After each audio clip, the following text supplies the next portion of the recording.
This video is going to be all about CBT and why it's prescribed for CFS, what are the pros and cons of going through the treatment, and my personal experience.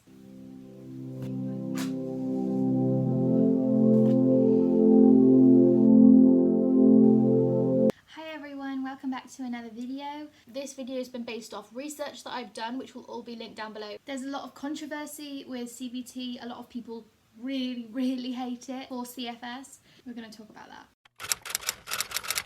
Okay, so what is CBT? CBT is a therapy or a talking therapy used to confront psychological problems. So its goal is to change people's patterns of behaviour and patterns of thinking. So the theory is that if you can change people's thinking and their behaviour, you can change the way they feel about themselves and about the world, and you can make them have a more enjoyable life, basically. So it's a combination of a psychotherapy and a behavioural therapy. So CBT really relies on the importance of negative thoughts. It really aims to combat them. When you go through CBT, you are given homework or tasks to do when you're not with the doctor, which are supposed to help you get more out of the treatment and continue the positive changes on at home. So CBT can be used for anger management, anxiety and panic attacks, childhood and adolescent problems, chronic pain, depression, drug and alcohol problems, eating problems, mood swings, obsessive compulsive disorder, phobias, post-traumatic stress disorder, and chronic fatigue syndrome.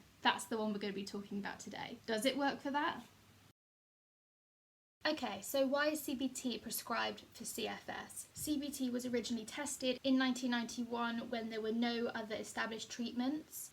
So CBT for CFS is based on the idea that the way people cope with their CFS actually contributes to their illness. So the protocol generally would involve low-level activity like graded exercise therapy. I'm not going to be talking about the physical activity portion in this video. I'm going to save that for a whole video dedicated to graded exercise therapy. This is all based on the idea that there's something psychologically going on that is either creating or maintaining the illness, which is obviously one of the main reasons why people are so against it, because there is evidence that is physical in nature. This type of treatment suggests that if you change your thought processes, then you'll be fine. Yeah. So one of the main problems with CBT is because it's applied to CFS, it suggests that CFS is psychological and therefore could be completely solved by just changing our thinking behaviour. So there is a very famous trial for CBT. It is the PACE trial, or the PACE trial. It recorded a recovery rate of 22% of those who took part in the CBT, but it has since been reanalyzed, and it seems that actually the data from the PACE trial shows a recovery percentage of closer to 10 than 22, which is only slightly higher than the control group's recovery rate. This famous trial was a huge advocate for CBT, but actually their numbers weren't right, either on purpose or accident, but it seems like their numbers were wrong, and therefore CBT is significantly less effective than their trial showed. So there's lots of evidence to suggest that actually CBT isn't that useful for CFS patients. One of the things that CBT has been shown to be successful at is tackling mental health issues like anxiety and depression. So why did I bring that up? That's completely irrelevant. Well, it's not, because chronic fatigue syndrome can cause a lot of mental health issues, and the comorbidity rate, or the rate at which you have CFS and you have anxiety depression, is fairly high. In a study of 52 12 to 18 year olds, 34.6% was shown to have depression and 28.8% was shown to have anxiety,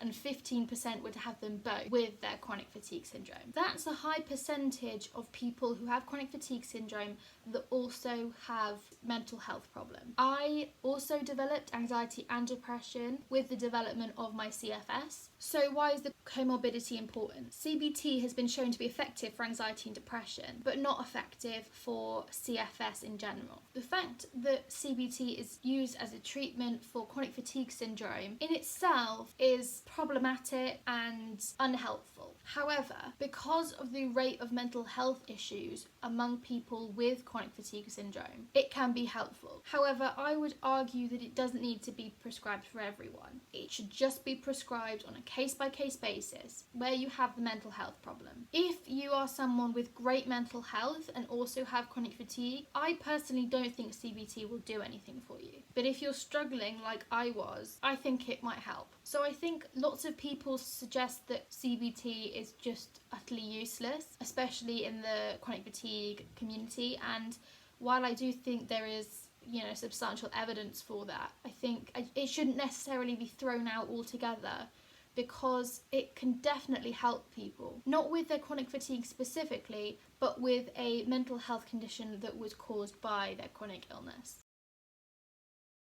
So let's talk about my experience with CBT. Originally, I was prescribed CBT in 2016, I think, for my chronic fatigue syndrome. I went along to the sessions. The sessions were with a psychologist, and I had a session every week. The problem was I was depressed and I couldn't talk to him, and it wasn't him specifically.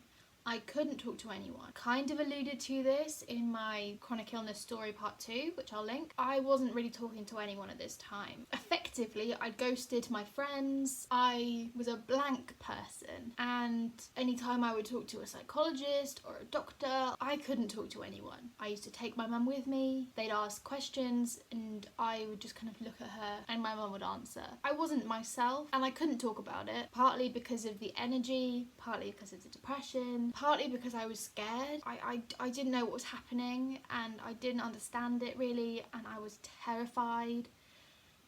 So I didn't talk to him, which doesn't really work for talking therapy. So we didn't really get very far. At one point, the psychologist asked my mom to leave. She left, and it was worse because now no one was talking. And I remember one specific time when he asked me what I enjoyed doing, and then I think he broadened the questions out to, what do you like? I don't think I realised I was depressed up until that point. And he said, what do you like doing?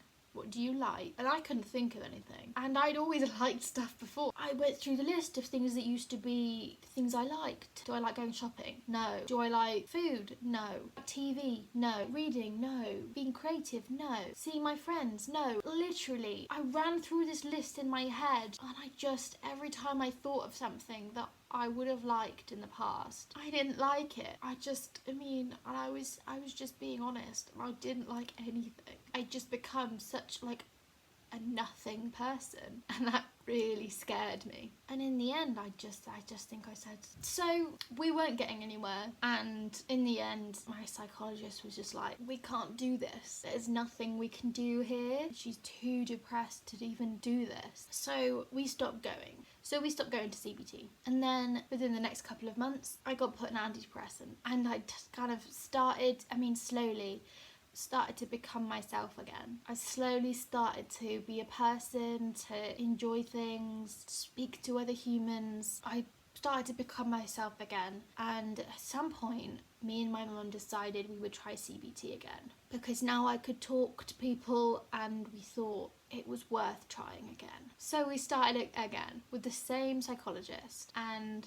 it was better. It was so much better. We could go through the CBT process. We discussed things that were problems and how I could fix them. And it worked. It worked. But the CBT wasn't really aimed at my chronic fatigue. It was aimed at my anxiety and my depression. We worked a lot on my anxiety, the negative thoughts that I had that caused me to be anxious. It worked. It worked so well for my anxiety and for my depression. The medication helped me get to a place where I could speak, and the CBT helped me really improve my life. CBT helped immensely with my anxiety and my depression, and therefore it improved my life and it improved my quality of life so much. And I would 100% do it and give it everything you've got. I 100% believe that for mental health, it's really good. And it's not easy, but did it help with my ME/CFS? No. It definitely didn't do anything physically. It definitely didn't make me less tired or more able to do exercise or any of those other things that it's supposed to do. It did none of that. It helped me with my mind, and it helped me enjoy life and see that there was a light at the end of the tunnel and get my personality back, all of those things. It didn't mean that I wasn't exhausted and fatigued and in pain. It didn't mean I didn't have crashes or payback. It didn't help with anything like that. What do I think of CBT? I think if you have any mental health issues and you're being offered CBT, go for it. Give it a go. But I think if you don't, I don't see how it would help.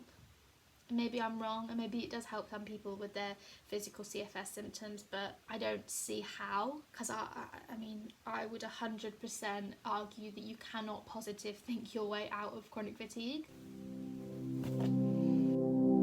Thank you so much for watching this video. If you enjoyed it, definitely like it, and let me know in the comments what your personal thoughts about CBT are. Have you done CBT? And subscribe to my channel if you want to see more videos. I'm dreaming about 50 subscribers, which I'm hoping will happen soon-ish. So if you'd like to subscribe or you're thinking about it, I'd really appreciate it if you did. I've been thinking recently, and 2 videos a week is too much for me to manage. So I am going to be cutting out the Wednesday videos. So from now on, I will only be doing 1 video a week, coming out every Sunday at 1 o'clock. I will see you back here for another video next Sunday. Once a week now, I've got to remember that. Bye bye.